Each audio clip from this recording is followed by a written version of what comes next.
کلام عشق میں سورہ بنی اسرائیل کی آیت نمبر 34 کا انتخاب کیا ہے، جس میں اللہ تبارک و تعالی ارشاد فرماتا ہے کہ وَأَوْفُوا بِالْعَهْدِ، اور تم پورا کرو، وفا کرو بالعہدی، عہد کو، جسے ہم وعدہ کہتے ہیں۔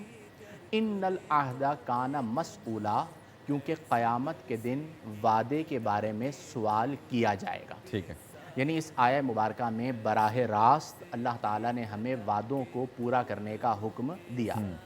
جتنے بھی انبیاء کرام علیہم السلام تشریف لائے اور پھر نبی کریم علیہ افضل الصلاۃ والتسلیم کی بعثت مبارکہ ہوئی، تو تمام صادق الوعد یعنی وعدوں کو سچا کرنے والے اور وعدوں کو پورا کرنے والے تھے۔ اور وعدوں کو وفا کرنا یعنی وعدوں کو پورا کرنا، یہ ایک ایسا عمل ہے جو اخلاقی طور پر محمود ہے۔ اس کی وجہ یہ ہے کہ معاشرے میں ایسا فرد جو وعدہ کرے، پھر اس وعدے پر ڈٹ جائے، اس وعدے کو پورا کرے، اسے بڑا پسند کیا جاتا ہے، اس پر اعتماد کیا جاتا ہے۔ اور جس قوم میں وعدہ وفا ہونا ہو، یا وہ قوم جو وعدوں کو وفا کرتی ہو، اس میں باہمی اعتماد بہت زیادہ ہوتا ہے۔ اور جس قوم سے وعدوں کو پورا کرنا اٹھ جائے، اس میں باہمی اعتماد ختم ہو جاتا ہے۔ یہ ہمارے لیے انتہائی تکلیف دہ بات ہے کہ آج ہمارے معاشرے میں یعنی مسلم معاشرے میں وعدوں کو پورا کرنا یہ ختم ہو چکا ہے، جس کے نتیجے میں آج ہمارے بازاروں میں کاروبار کرنا مشکل ہو گیا ہے، چیک باؤنس ہو جاتے ہیں، لوگ جو وعدہ کرتے ہیں کہ فلاں تاریخ کو آپ کو پیمنٹ مل جائے گی، وہ پیمنٹ نہیں ملتی۔ اس طرح کے بہت سارے کیسز ہمارے معاشرے میں موجود ہیں۔ تو سب سے پہلے یہ بات یاد رکھیں کہ قرآن میں ہمیں وعدہ پورا کرنے کا حکم دیا گیا ہے، اور اگر کوئی وعدوں کو وفا نہیں کرتا تو اسے منافقانہ علامت قرار دیا گیا ہے۔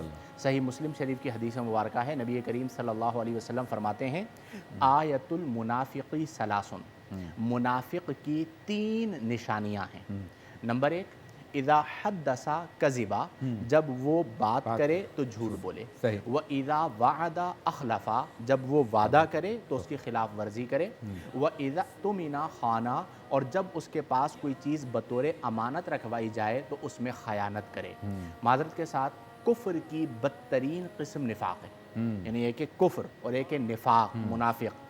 یہاں پر اگرچہ منافق اعتقادی مراد نہیں ہے، منافق اعتقادی نبی کریم صلی اللہ علیہ وسلم کے زمانے میں جو زبان سے کلمہ پڑھتے تھے، دل کفر پر ہوا کرتا تھا، لیکن یہاں پر منافق عملی مراد ہے کہ وہ منافقت کر رہا ہے، کہ وہ زبان سے کہہ رہا ہے کہ میں وعدے کو پورا کروں گا، لیکن اس کے دل میں یہ ہے کہ میں نے یہ وعدہ پورا نہیں کرنا، وقتی طور پر میں نے اس سے عہد کر لیا ہے۔ تو یہ جو تینوں صورتیں حدیث میں بیان ہوئیں کہ بات کرے تو جھوٹ بولے، آج ہمارے معاشرے کے عوام کو بھی آپ دیکھ لیں، خواص کو بھی آپ دیکھ لیں، اس میں مبتلا ہیں۔ وعدہ کریں تو وعدوں کو وفا کریں۔ اب ماضی میں ہوتا تھا کہ وعدے کو وفا کرنا ان کی عزت ہوا کرتی تھی، وہ مر جایا کرتے تھے لیکن وعدوں سے نہیں ہٹا کرتے تھے۔ آج ہمارے معاشرے کے اندر جو ہمارے وہ افراد ہیں کہ جنہیں رول ماڈل بنایا جانا چاہیے تھا، ان کے اندر ایفائے عہد نظر نہیں آتا۔ جو قوم سے وعدہ کیا جاتا ہے، جو کارکنان سے وعدہ کیا جاتا ہے، جو ماتحتوں سے وعدہ کیا جاتا ہے، ان وعدوں کو پورا نہیں کیا جاتا۔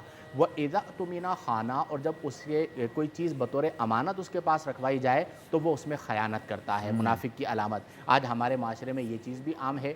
اول تو یعنی ہمارے لوگ بینک میں رکھوا دیں گے، کسی فرد کے پاس نہیں رکھوائیں گے۔ یعنی اگر آج کسی کو آ جائے کہ یہ 10 لاکھ روپے بطور امانت بینک کے بجائے آپ یہ شخص ہے اس کے پاس رکھوا دیں، تو شاید ایسا شخص ہمارے معاشرے میں ڈھونڈنا مشکل ہو جائے، کیونکہ اسے حتماً قطعاً پتہ ہوتا ہے کہ میں وہاں رکھواؤں گا تو مجھے مل جائیں گے، اس مسلمان کے پاس میں رکھواؤں گا تو مجھے واپس نہیں ملیں گے۔ یعنی کردار کے اعتبار سے ہم نے اپنے آپ کو اتنا گھرا دیا ہے۔ تو اس لیے جب بھی کسی سے وعدہ کریں اور اگر پورا نہیں کر سکتے تو شریعت آپ کو یہ کہتی ہے کہ وعدہ ہی نہ کریں۔ یعنی آپ کو اپنی کیپیبلٹی کا پتہ ہونا چاہیے کہ میں اس بات کو پورا کر سکتا ہوں اور اس بات کو پورا نہیں کر سکتا۔ البتہ فقہاء کرام نے ایک صورت یہ لکھی ہے اور رخصتاً ہے یہ صورت کہ وعدہ کرتے وقت بندے کی نیت یہ تھی کہ میں اسے پورا کروں گا، اس کا ارادہ یہی تھا، بعد میں حالات ایسے پیدا ہو گئے جن کی وجہ سے وہ وعدے کو پورا نہ کر سکا، یا پیچھے سے کسی نے وعدہ خلافی یا کسی اور نے معاملات پیچھے سے کسی اور نے وعدہ خلافی کر دی، اسی لیے حالات پیدا ہوئے کہ وہ اس وعدے کو پورا نہ کر سکا، تو یہاں پر پھر شریعت مطہرہ اسے رخصت دیتی ہے، کیونکہ یہاں پر اس کی نیت نہیں ہے، اس کا ارادہ نہیں ہے۔ اس نے جب وعدہ کیا تھا تو اس کا ارادہ یہ تھا کہ میں اس کو پورا کروں گا۔ آخری بات اس میں یہ ہے کہ آج ہمارے ہاں نیو جنریشن میں بہت سارے وعدے کر لیے جاتے ہیں، بالخصوص